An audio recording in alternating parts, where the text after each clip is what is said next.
Today is December the 22nd in 2023, and my guest is Tyler Cowen. Tyler needs little introduction. Professor of economics at George Mason University, host of the Marginal Revolution blog, founder of the Emergent Ventures grant funding program, podcast host of Conversations with Tyler, and author of more than a dozen books, including The Great Stagnation, a book we talked about on this show several times. Today, we're going to have a wide-ranging conversation about many different topics and ideas of Tyler's that influenced me or intersect with my work, starting with his new book, GOAT, Who is the Greatest Economist of All Time, and Why Does It Matter? Tyler, welcome to the show. Happy to be here. Hello, everyone. Tyler, let's start with the GOAT, G-O-A-T, greatest of all time. I have a lot of very specific questions about the book, so let's get the basics out first. Why did you write this book, and what impact do you hope it will have? Well, first, let me say this book is free and it's online. You can just Google Tyler Cowen GOAT and get right to it. Now, the story behind the book really is the story of the pandemic. So the pandemic came, I was stuck at home, libraries were hard to access, and there aren't many books you can write during a pandemic. But I didn't want to be too bored or frustrated. So I thought, well, here's a book I can write. At the time, one didn't know how long it all would last. And even if it took years for the book to come out, it wouldn't be stale because it's about the past. And that's why I wrote it. No grand plan. Great. So how did you decide, or what were the decision criteria of who could be the GOAT?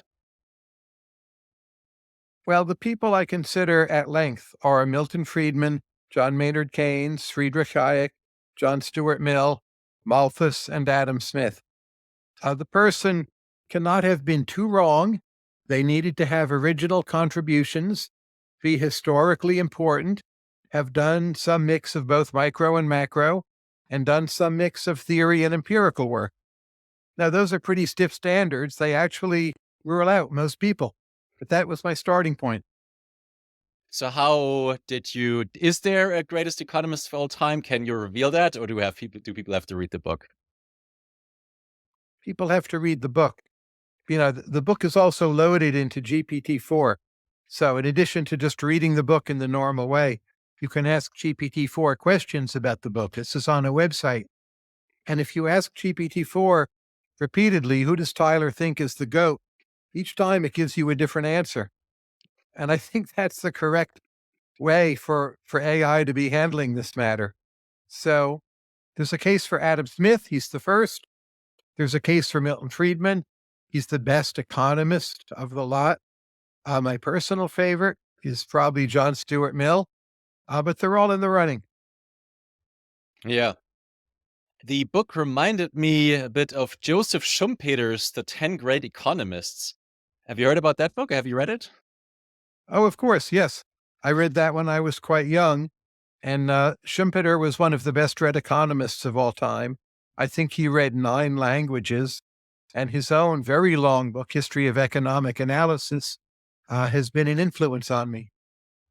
Yeah, it's what I found the parallel that I see is the Schumpeter's book is about these economists on the surface, but what it actually is the lasting impact is the insights on Schumpeter's thinking.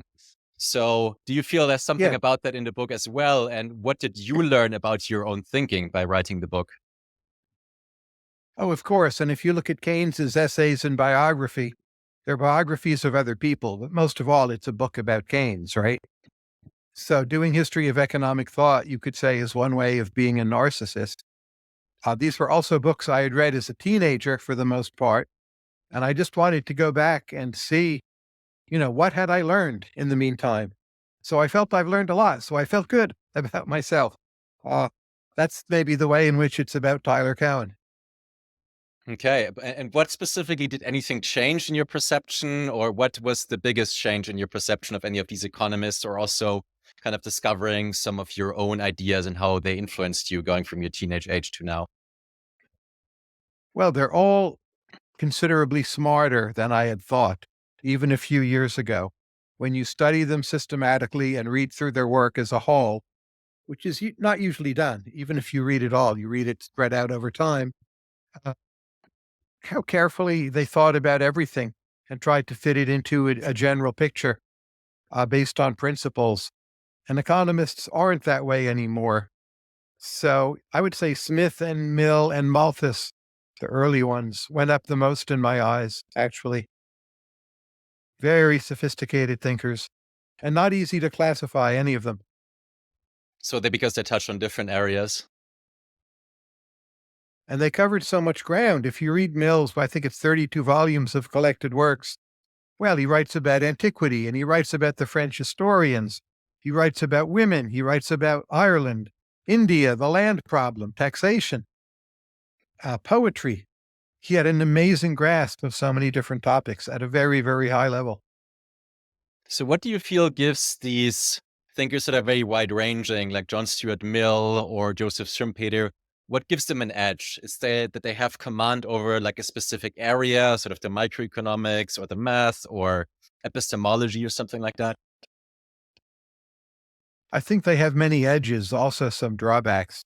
So the earlier ones are growing up in a time where there's no peer review in the sense that we know it now. So no one can tell you no. It's simply a question, can you in some way support yourself doing this? So if no one can tell you no, that gives you higher variance. There's more speculation. There's not an equivalent of having to convince a referee. So it's easier to get away with false propositions. But over time, we reject the false propositions and see the value of the true ones. So the lack of peer review for earlier thinkers, it was a problem for them. It's not so much a problem for us. And also, if you think about Smith, Mill, and Malthus, they were only partially economists. Mill had a very general education. Smith taught rhetoric and literature. So they're not trying to be only economists. They're simply trying to be thinkers.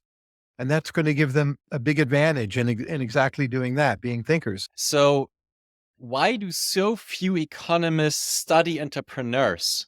Right, you do, right? So you're working together with Daniel Gross, You Peter mean Thiel, Patrick today? Collison. Well, But a besides of lot of some economists contemporaries, I can really study only think of entrepreneurs, Schumpeter and Coase but I think who what they do write is about they entrepreneurs. study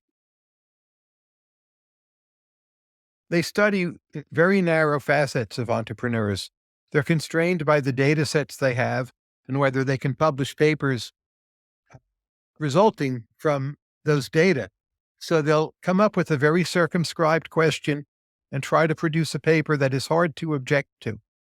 And the paper might cover entrepreneurs. Plenty of people in business schools publish on entrepreneurship, but I'm not sure that academia as a whole is getting very far toward a more general understanding of what entrepreneurship is or does, say the way Schumpeter had or Israel Kirzner does. Yeah, and today these are people like Peter Thiel or Paul Graham, not necessarily economists, but I feel have sort of definitely shaping kind of an ethos, Silicon Valley and the entrepreneur, um, that I feel is not very well studied by economists. Am I missing something there? I don't think it's well studied. Now, some of it's in business schools, of course, rather than economics. But the essays of Paul Graham, I don't know the numbers on how many people have read them, but they're probably more influential than any comparable academic research. Peter Thiel on YouTube, he has written some things, but I think most of his influence comes from live talks on YouTube. Again, you'd be hard pressed to find an academic with comparable influence. It just seems like there's this book that's not written, The History of Entrepreneurship or something like that. That seems to me like a big gaping hole. I studied economics and I became an entrepreneur, right? So I feel like that's the most. So I see also economists that I'm reading now, but in a different light. So Schumpeter ranks very high for me.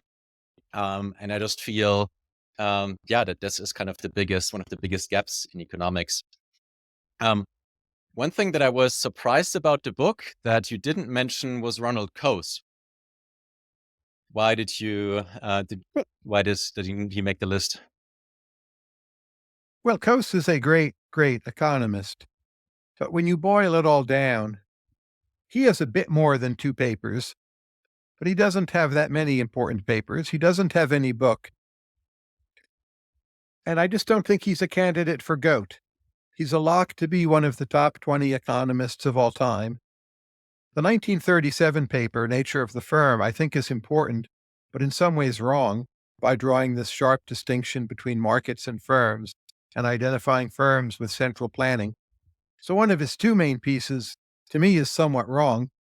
The Coase theorem piece is brilliant. That's great. But he didn't do macro. The Lighthouse piece is good. His work on the FCC and property rights is very good.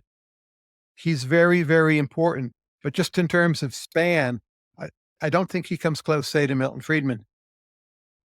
Yeah, possibly. But I also feel that he's gaining relevance right now in the blockchain space, right? So I think he gives good insights on how to think about governance, more centralized and more decentralized, or like transaction costs that you could reduce through new institutions that you can build on the blockchain and things like that. So maybe that's, so I think he might increase in relevance over time, potentially. Maybe, but I'm not sure how much of that is in Coase, as opposed to people who built on Coase. When you Like, actually read Coase on governance, it's a little thin. The firm is some magical kind of planning that removes decisions from the market. And A, I think that's wrong. And B, I don't know that we get from Coase so much of an understanding then of how it happens. Now, he did okay, inspire people like Oliver Williamson and many, many others to fill in those blanks. got it. But still, I just don't think he's close to GOAT. Okay. He's like Bill Walton in the NBA, who had a few great years, and in those years was one of the best players ever. That's maybe how to think about it. Yeah. Um, why do free market economists dislike business, right? So Adam Smith or Milton Friedman come to mind. So in what ways are they right? In what ways are they wrong about business? Well, I don't think they disliked business. Now, Smith and Friedman are quite different. So Smith did think that business people are quite intent on collusion, and he was cynical about that. I don't think he's wrong. So the question is, what do you do as a society?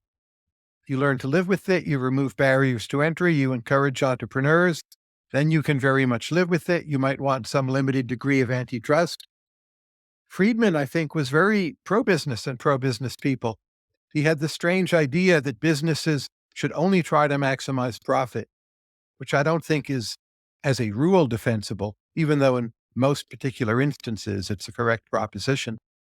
Uh, but he was friendly with plenty of business people. They liked him, he liked them, and he wanted America to have more of a business orientation. Why do you think he didn't like business so much? Well, he also highlighted in many talks that being free market doesn't mean to be pro-business.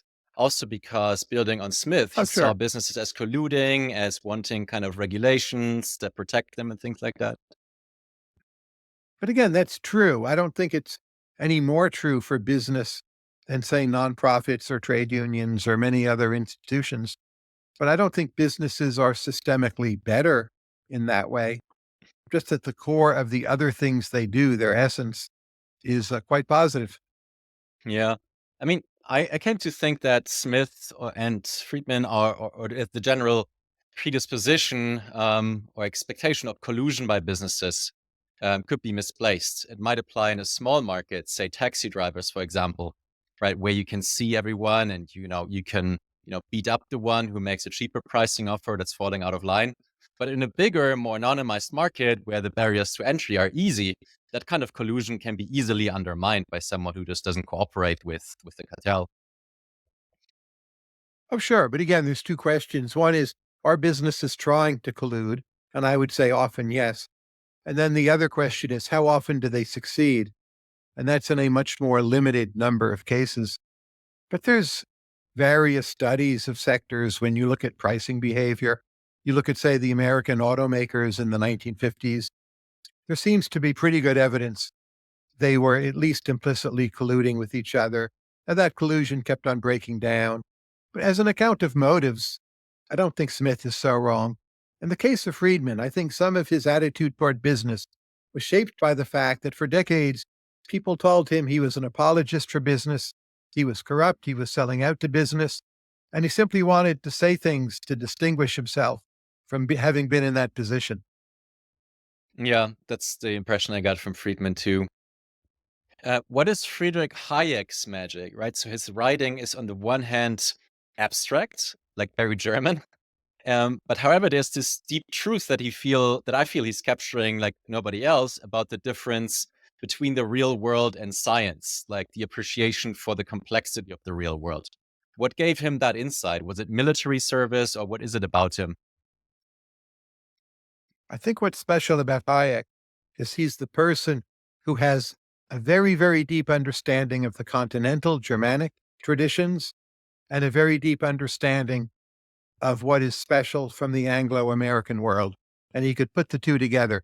So he understood the Scottish Enlightenment, British thinkers, invisible hand mechanisms, but he had the depth of Menger and just general, the Germanic background, Viennese philosophy, and really wielded both of those. And you can't say that about Friedman. And I think that was the source of his strength. Mhm. Great. Peter Thiel, right? So have you, or I'm trying to understand his view on monopoly, and it seems Schumpeterian at me at first glance, right? So, but I have a bit of trouble of reconciling important and true business advice, like tapping into a blue ocean market instead of a competitive market that's already overrun with competitors, with sort of his idea that monopoly is somehow good in the end. That doesn't seem right. It's still bad for consumers. And the winning strategy that works for businesses to get a monopoly is to lobby for government regulations. And that seems to me something that's generally not good for the world. First, I would say about Peter what I said about Hayek a moment ago. Peter is also one of the few people who blends continental and Anglo-American traditions very well. Peter, of course, was born in Germany. He's fluent in German. Uh, the thinker he'll talk about the most typically is René Girard. If you look at a Peter reading list, there'll be people on it like Carl Schmitt, plenty of continentals. Yet Peter's growing up in Silicon Valley, which is a very Americanized environment, very competitive. So I think that's a source of strength for Peter too. But to address your question, I'm not sure the word monopoly is always that well defined, but I read Peter in the book, which is, as you know, filtered through lecture notes. He's just saying that in his world of Silicon Valley, there's a bunch of very successful companies that don't have direct competitors. So one would be Facebook, now Meta. Now they face plenty of competition in the sense they have to compete against every other thing you might do with your time. That's the most extreme competition. Or it was at Reed Hastings of Netflix. I think he said something like, well, our main competition is sleep, or people taking a shower, or that's actually very stiff competition. But there's not a place you go that is like your Facebook page, MySpace, Yahoo, earlier people, and, Facebook has, for the most part, taken that space. TikTok does something a bit different. You could say there's direct competition between Instagram Reels and TikTok, but you have these outposts of what companies are doing, and they're highly profitable. And I read Peter as saying, try to be one of them. But of course, with Facebook, Google, the price is zero.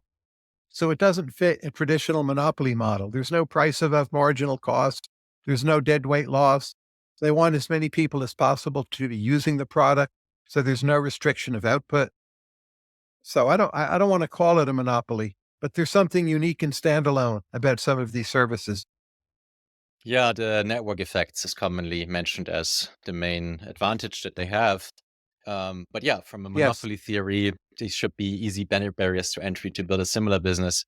Um, what I'm a bit worried about And there in the early PayPal discussion, was like that. yeah, Not because it's, anymore, but early PayPal. It was like, well, you buy something online, you would use PayPal. That was the end of the story for a while. yeah, yeah.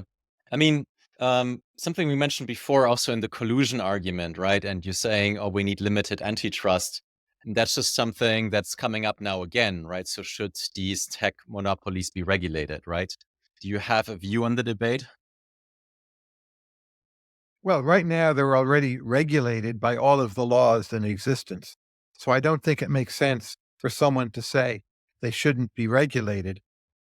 I would add to that, I think in most ways they are currently unfairly regulated The FTC is not run on the basis of the rule of law.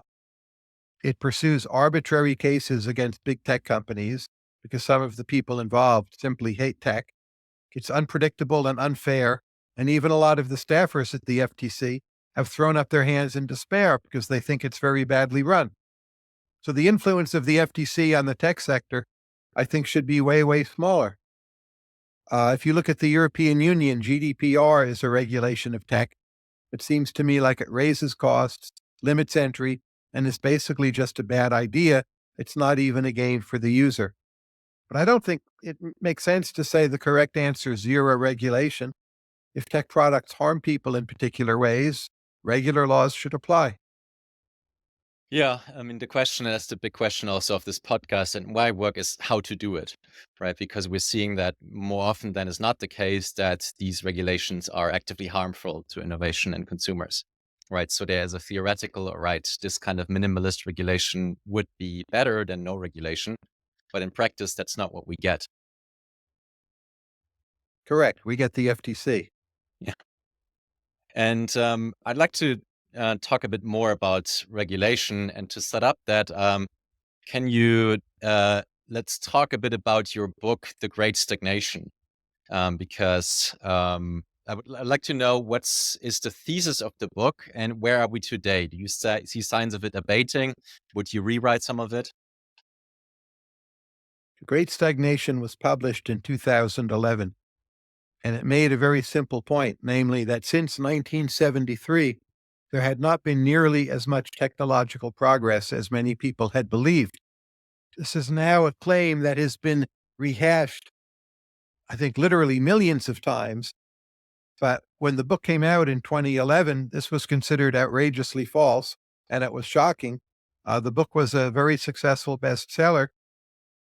And I think in retrospect, the book was correct. People often forget that the last chapter of the book says, within the foreseeable future, we're going to get out of the Great Stagnation, that the internet itself has already given rise to the momentum for a new wave of innovations. And the sequel book I wrote was about artificial intelligence. So Great Stagnation was not a pessimistic book. It said we're going to get out of this, but it said we've been in it now for what was then almost 40 years.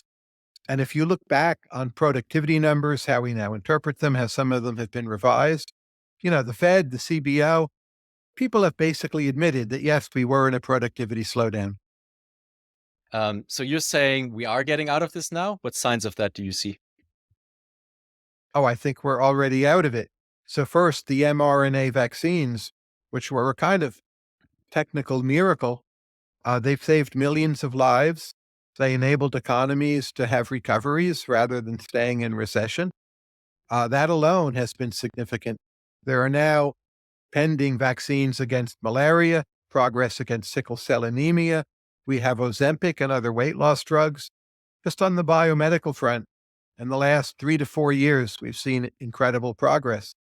But I think the most important thing will prove to be artificial intelligence, which, I think we're only a few years away from what some people call AGI, a generalized form of intelligence coming out of a machine that is smarter than smart humans at most tasks.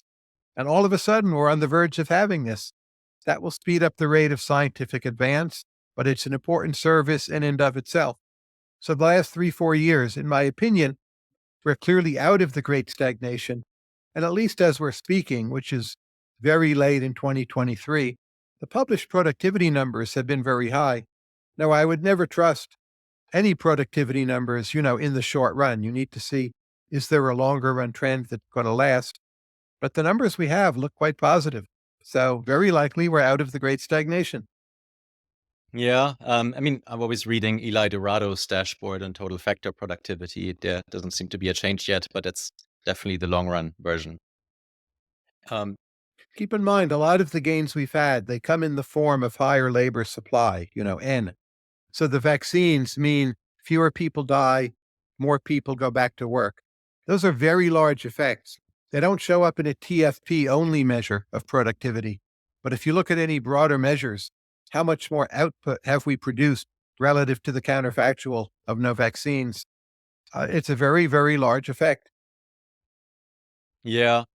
Um, Still, to go back to the Great Stagnation thesis, right? So your thesis of your book was that the low-hanging fruit in technology have been picked, right? And now we're kind of bringing new technologies like mRNA and AI that could reinvigorate previous trends, right? Um, what about the Right. regulatory story, right? So that's something that Peter Thiel has a lot of talked about, and it seems to me the case. Just if I look through industries one by one, I also had a longer debate with Alex Tabarrok about this, and he admitted many of my points that I brought up about his paper, why the prices are so damn high. Like you just go down the list, right? So nuclear energy and the NRC. You've talked about financial innovation and the impact of Sarbanes-Huxley and Dodd-Frank or the SEC, right? And when it comes to biotech, I still see the FDA not as progressing, right? It still takes 10 years to bring a new drug to the market. And also in the case of the vaccines, all right, we had the first vaccine, but then we weren't able to iterate, right? So the biggest untold story to me is we can produce these vaccines on a computer, like for each new successive variant, but they weren't approved on time for each new variant afterwards. So in biotech, I don't see that story yet unfolding. So the same you could bring up in education, licensing, or drones at the FDA. So it just seems to me that that story is still a bit sort of undertold, but I'm sure you have thought a lot about that. Well, I think the regulatory story is true also, and it's very important. And there's been far too much regulation. But if you look at the biomedical area, which is what you mentioned, regulation in that sector hasn't really gone down, but the pace of advances is far, far greater than it was, say, 5 or 10 years ago. So it must be the delta, the breakthrough, has come from something other than deregulation. I would say it's come in general terms from a better and more effective use of computation. Is why bio is advancing so rapidly. But there's But so what many number or areas, measure would you use of even that, right? cancer. Because the criticism is often that, hey, much of that is really just scientific news. Oh, great, we had all these breakthroughs. But where can you see it in the numbers of, say, new drugs approved, for example, right? Because Irum's law, the reverse of Moore's law is still that there's a massive downward trend in new drugs and therapies that are going to market. But it's how good are the most important 5 drugs, right? Like Ozempic is a complete game changer. It is approved. It has been approved. People have realized how powerful it is. And there are going to be many other weight loss drugs, which presumably will iterate and get better. And, how good is the 73rd drug in the pipeline? I don't think it matters. So mRNA has a lot of potential, probably against HIV/AIDS within the next 5 years, possibly against cancer. CRISPR has a lot of potential. And again, the anti-malaria vaccines, these will be ready for more general distribution within a few years. It's not a hypothetical. Things are going very, very well. Yeah, I'd like to be convinced. But I think just with more restrictions, with it still costing hundreds of millions, sometimes billions to bring new drugs to market, you have less to draw from, right? You have fewer people that are able Oh, of to go course. through all these bottlenecks. And these people are not building real companies, right? Because they're doing research most of the time. So there's no really new competitor to any big pharma company other than Moderna was one of the first ever new $1 billion+ drug companies, right? So there's just a stifling and oligopolization of the market that's been going on for decades, and that's not really changing, right? Which is also the reason why drug prices are still very high. So I agree. It's far too regulated. Absolutely. We could have much more progress than we're having. And as AI advances, this will become a much bigger problem because the pace of drug discovery is likely to go up quite a bit because AI will do it for us. There was just a paper I think in Nature came out yesterday, the day before, about a whole new class of potential antibiotics that have been discovered because of AI. Now we'll see exactly how practical that is, how well it works. But the strain this will put on regulators over time uh, is not manageable under current institutions. yeah. So let's go to AI because there's again another sort of regulatory story. I had Neil Chilson on this podcast, for example, or Adam Thierer, who are very worried about new regulations coming out of Washington and the EU, of course. So, and it seems to me, and what worries me a bit is that it is AI companies themselves, including Sam Altman, who's one of my heroes, trying to front run the regulators. And I see that rather as a risk to get more bad regulations rather than to get good regulations. Do you have any views on that? With AI regulation, we don't know what's going to happen. So far, it looks better than what I was expecting. So the EU, it does not seem, is going to ban open source AI, which is a strong positive. Partly that's because of the French. All of a sudden, they have their own version of it. They want to keep it going. Uh, the EU is almost certainly will overregulate AI as they do everything else, but I don't know how much that will stop progress. Now, there's a very complicated Biden executive order on AI, which I think is often misunderstood. The Zvi Moskovitz intricate dissection of that order is very important. So it creates a lot of potential bureaucracy, but actually a lot of the order is just about a bunch of things will be studied, and we'll see how that evolves. So the United States has not yet overregulated AI. We might, but it's gone very well. Progress has been incredibly rapid. You look at, the image generators or video generators, what they were doing a year ago compared to what they can do today. It's jaw-dropping, the progress. And past So the regulation hasn't stopped that. Yeah, so the good news is the regulators haven't done too much. That's reassuring. Um, so do you have any views on existential risk from AI? I think AI will lower existential risk on net. But that said, it's important that we do AI well, just as it is important with pharmaceuticals or airplanes or many other things. So people are not wrong to pursue safety and safety research. I'm all for that. But at the end of the day, to me, the greatest danger is a country like China being the AI leader and America being in thrall, to a Chinese-led world order. It's not an existential risk, but that's the relevant risk. And that's the one we need to worry about. And it's a reason, among other reasons, not to overregulate AI. Yeah. Do you observe what's going on in crypto and crypto regulation? Because it seems to me that that's an Sure, of area course. where, Mhm. So it seems to me that there the United States is losing out more so than the EU actually. Yes, many other countries have better crypto policy than does the United States. But that said, as you know, as we're speaking, Bitcoin is up to about 43, 44,000. A lot of mainstream institutions are experimenting with crypto and blockchains. Coinbase has not been shut down. Even Binance, the regulators could have tried to shut it down. They didn't. So crypto has snuck through the hole, I would say. And I think it's going to survive and it will be used. Maybe we're not sure always exactly for what, but we could have done a much worse job than we did. And we did a bad job. Crypto has survived. I think it's taken, the worst punches and it's shown that it's robust. Mm-mm-mm. Yeah, it seems to me you're generally very optimistic on many fronts from what's been happening over the last three, I'm four not sure how years. useful crypto will be.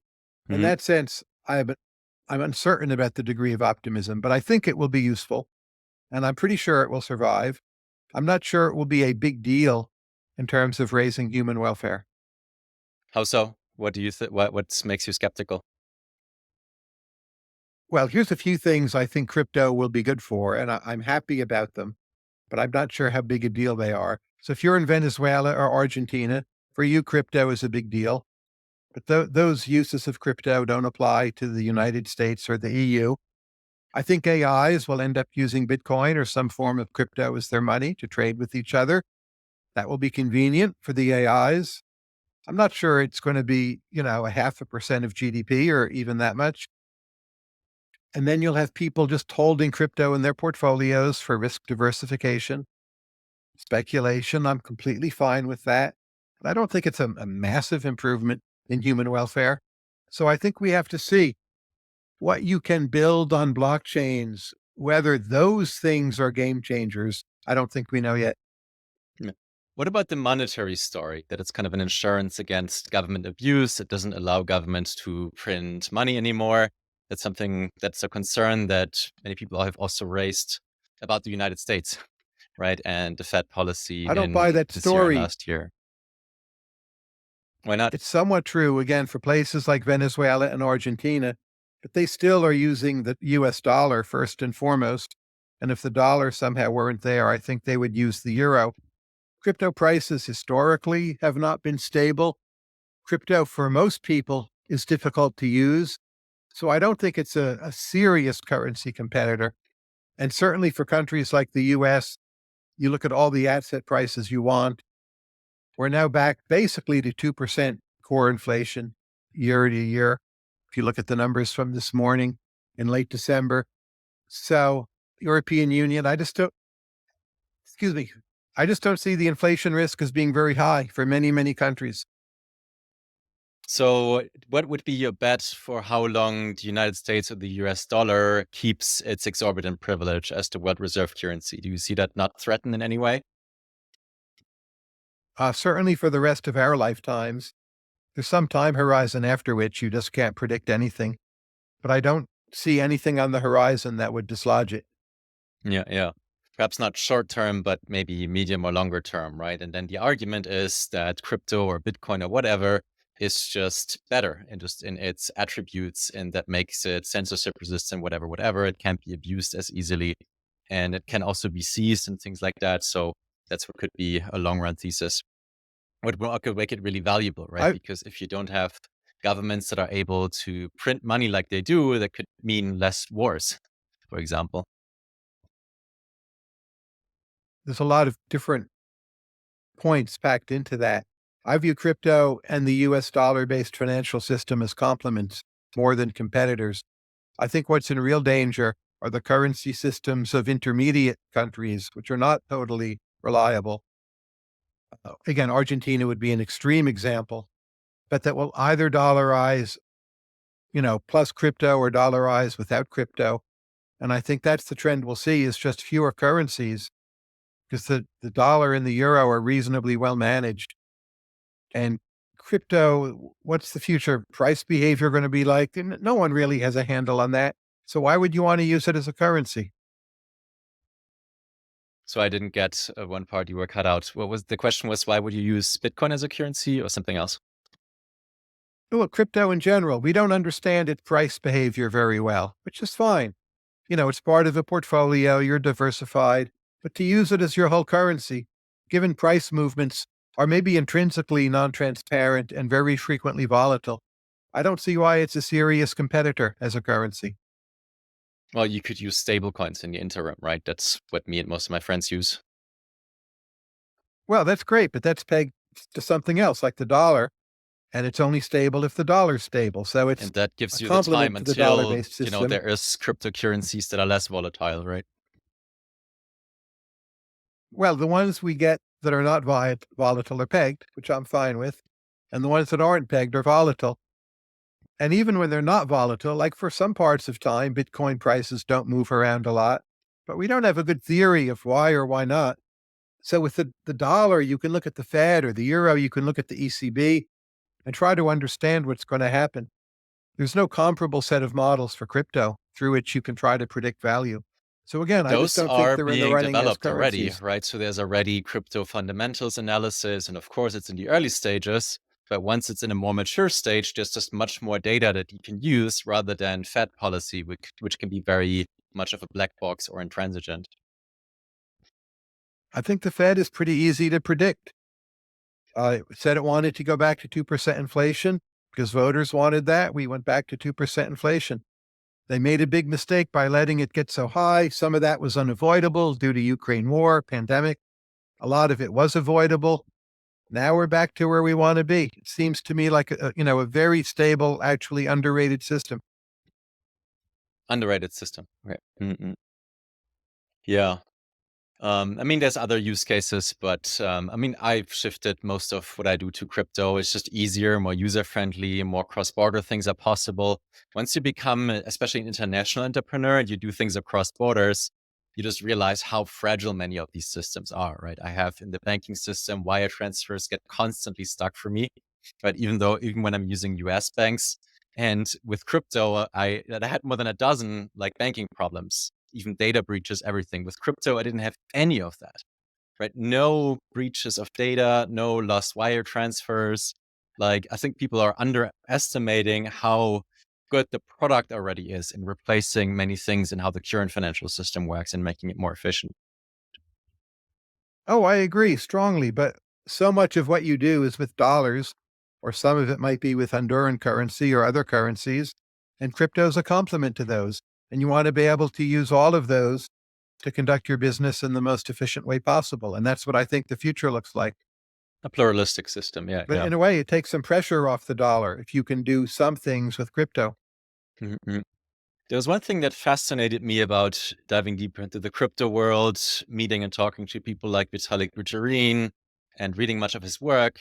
It's just, I think they've created a lot of progress for economics, right? So when you read anything Yes. on like free banking and free money, Hayek before, nobody believed him.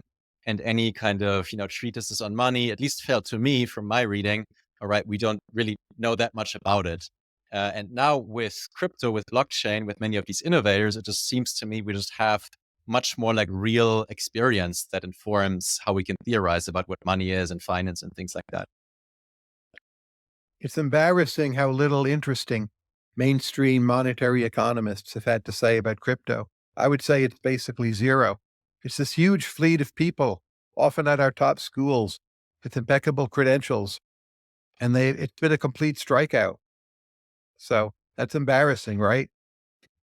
Yeah. Whereas you have interacted with people in crypto, with Vitalik Buterin, what did you feel you learned from Vitalik, for example? Well, in a sense, I could say everything, but to be clear, I am not someone who has had any original insights about crypto, but I followed it and kept an open mind. Vitalik, I think, in addition to his role in crypto, he's simply a great economist and not frequently enough recognized as such. You could quite plausibly give him and Satoshi, whatever Satoshi may be or whoever may be, I'll give them Nobel Prizes and it will be entirely justified. The system is not going to do that. But if you have questions about monetary economics, Vitalik's one of the people in the world you should bring them to. And he just thinks very, very deeply about decentralized systems as a whole. Yeah, for sure. Let's switch topics. I'm curious, in what ways have you encountered, thought about, or written about charter cities or private cities? I have some blog posts on charter cities, but I don't have any full standing piece on the topic. So I favor more experiments in governance. Charter cities can be a part of that. Obviously, there's special economic zones, many other possibilities. I think our world is just too small c conservative flat out when it comes to governance. Now, my big fear with charter cities, as with many of these other experiments, is simply governments don't want to allow them. Governments either don't want to look bad or they're just jealous of their sovereignty. And in many parts of the world, it's easier to understand that because you don't always have these fully mature, completely stable nation states. And they feel they don't want to be carved up by all these little experiments. So I'm not sure how many experiments we'll get to do, but I hope we get to do more of them. I mean, look at Greenland, especially as it gets warmer, you know, owned by the Greenlanders, indirectly by the territory of Denmark. It's a lot of wasted land up there. I hope we can, in some manner, start doing governance experiments on Greenland. Yeah. And in a way, you could also say some of the recent history um, makes us actually underrate at least special economic zones. So Dubai, for example, or Hong Kong in a sense, or China had much of its success due to special China, economic zones, something that Ronald Coase actually wrote about. Dominican Republic, Ireland, there's many successes. They're not all Uruguay. successful, Hmm. exactly, but so the record as a whole is pretty strong. And the ways we do them, I wouldn't say it's a formula, but we now know how to do them properly, right? So we can do them. It's a proven thing. Good. What gives you that impression? I'm curious. Or how did you come to that insight? Because I agree. R- Reading about China, Ireland, Dominican Republic, other places, and visiting those places and talking to people. Dominican Republic now is one of the wealthiest countries in Latin America. That was not the case several decades ago. Special economic zones are really the main reason why there's been that growth. Now, the Chinese story is more complicated. A lot of that is just rural to urban migration, but it's very clear that their experiments with special economic zones have helped them. Hong Kong, you can classify in different ways. It's had been earlier more like a charter city ruled by the British, but you can think of that also as a kind of special economic zone of its own. And that achieved, an entirely Western living standard. Yeah, also bringing in common law, which is often seen as a great way to achieve economic growth. And the English language, yes. Yeah, yeah. What are what kind of experiments in governance would you like to see that we haven't seen that we haven't seen enough of yet? Well, I don't think I've seen enough of any of it. To me, the key questions are, where will you house the thing? Is the home government sympathetic and credible? That's very tough. And then I think often you need an outside hegemon willing to protect it. So if you think about earlier Hong Kong, well, the British are ruling that. And of course, they're protecting it at least up until the agreement with China, was due to expire. So you need two big prerequisites. And most of the time you don't have them. So I don't think it's so much about my imaginary wish list, but more like, can we find some number of cases, any at all, where those two conditions are satisfied? I hope we can. I hope Zanzibar in some way becomes a thing, but I don't really know anything about the internal politics. I don't have a prediction. Yeah, I mean, there's, I think, different ways to overcome that, right? I mean, I have a lot of the experience in some of these places, but most of all in Honduras, of course, where we right now don't have a friendly government. But the architects of the special economic zone law have written in very strong legal protections, right? So they're currently being tested, but right now it looks pretty good. And if that succeeds, that can also work in other places around the world, right? Where we can tie new special economic zones once we have a friendly government to investment guarantees so it can outlast potentially less friendly governments in the future. But I worry more than that because these are often not rule of law places. So to get true investor confidence, you might need more than a written agreement. You might need a succession of alternating governments where people see all the different sides are on board with this. And clearly, Ireland, Dominican Republic, you've had that.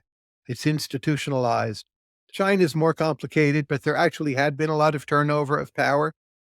And the basic system of the SEZs was not being challenged or overturned. So, to rely on like US investor protection agreements and treaties, I think you need more consensus in the home country for these to really work. Yeah. Well, I think it depends on you need to attract in the beginning. It's always a small number of entrepreneurs that are willing to try something new, right? So, and I think what Honduras did was they went further than others in providing special economic zones with these strong guarantees. And it did start with only a small number of special economic zones. But if they're successful and if they can build a track record and employ a lot of people, that makes it easier to convince future governments to keep them because there's a much higher of a cost of sort of public perception if you sort of go against them. So, I I hope would it works. embolden sort of countries like Zanzibar, for example, that don't have a strong rule of law yet, that they get very bold, right, and offer special economic zones that can just have a very high upside for entrepreneurs that are willing to take a higher risk on that. The status quo is often so bad. People have so many different objections to changes. But if the status quo were a change that someone is proposing and you had to look at it and evaluate it, you should see it as such a horror in terms of per capita income for, say, Honduras, Zanzibar. You should be willing to make some changes. Willing to make some changes to, yeah, to allowing for, yeah, yeah, yeah. Um, Experimentation and governance. And again, where you're going to do it is important. You shouldn't be forcing people to live there. That's one reason why I mentioned parts of Greenland. Most of Greenland is empty. As it gets warmer, You can set up new arrangements, and genuinely no one is forced to accept the New Deal, but they could move there if they want. That gets harder and harder as the world is more populated, um, but it's not impossible. Yeah, yeah. No, it's not impossible. I had this very eye-opening conversation with Bob Haywood, who's been advising governments on special economic zones for more than 50 years. And his method is to just work with the law book that these countries already have and then make small tweaks that can have a big impact. So Dubai, for example, already had a free zone status, but what was really lacking is the ability to form businesses without having rules around domestic ownership of these businesses, right? So it can sometimes be Hmm. sort of legal hacks in the existing systems that can unlock big changes without necessarily sort of being perceived as like a big change that can be threatening to people there.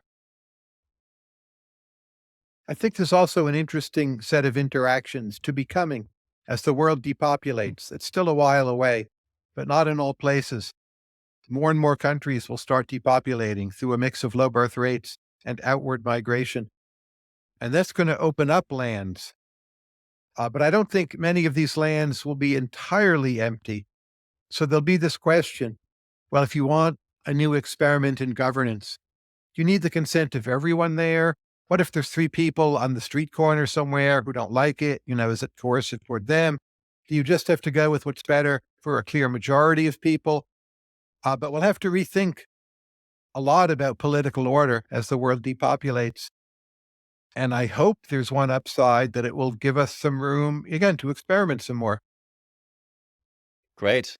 Um, Finally, do you want to talk a bit more about exciting ideas that come, or generally what's been your experience with Emergent Ventures and the ideas that come through it, right? So you engage on a daily basis with entrepreneurs that have big ideas and want to create very big social impact. So what are you seeing that you're excited about?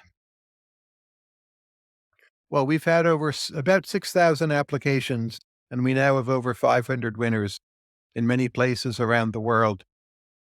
I think I'm very excited about computational biology, starting to get quite excited about robotics. Uh, Energy will go fairly well. Green energy too, but just energy more generally. I think podcasts still are somewhat undervalued in a very different direction. And just the idea that in a relatively small country, you can have a lot of impact with, say, 5 to 10 quite talented people who want to change and improve things. I think that idea remains quite underrated. So those are some of the things I'm excited about. Do you have some example, especially for the last point, to have like a small group of people in a different country that can catalyze large change? Because it's also something that I'm very excited about. Well, my formative example, and I lived there for over a year and a half, was New Zealand in the early 1990s, which had a population then of 3.6 million people. They did large numbers of mostly very positive reforms. They didn't keep all of them. They kept a lot of them wholly or partially. And the country is much better off and also didn't go bankrupt and had some ideas like inflation targeting that have spread throughout much of the world. Now, that's a small country. I was there when much of it happened. It wasn't that there were millions of people marching in the streets demanding these changes be made. There was some number of people, often at New Zealand Treasury or New Zealand Business Roundtable, who had good ideas and were willing to see them through. And I think any smaller country in the world, this can happen. I'm not saying change doesn't come to larger countries, but I think it's a very different formula. India, Brazil, United States, different mechanisms. Smaller countries, I think we're going to see a lot of countries going their own way, often in bad ways, but in some good ways too. Yeah, that's something I've also have just hopes for that we do more of it, right? Because I moved to Honduras and I became a venture capitalist there and made the first institutional VC investment in a Honduran company. And, you can just see there is a tech scene here and that's hungry and that's excited. And, by bringing in things like, my knowledge about how to do a Delaware C Corp and how to get fundraising in my network can make a big difference. And I also saw seeds of that in Zanzibar when I was there organizing a conference. There's the same kind of potential, right? So I think there's a lot of potential for entrepreneurs to, go to these places and it could even be a better model for development than the previous development aid models or whatever to really make a difference and just doing business and entrepreneurship, especially in technology, because that's just something that's more accessible increasingly in different parts of the world through the internet. So there's a lot of entrepreneurial potential that's dormant, right? So back to our initial conversation, entrepreneurship seems to be something that's of a personality trait, right? So you can find it anywhere Mhm. you go. I hope Latin America is an undervalued part of the world right now. I actually think it is. Not everywhere, not every place, uh, but the potential is there. And they're at a level where most parts of it actually have some resources to work with, unlike some parts of Africa. Education levels are not always terrible. There's a lot of energy, a lot of talent. Most of it, not all of it, mostly it's geopolitically secure, not going to be invaded or taken over. So, it's up to them.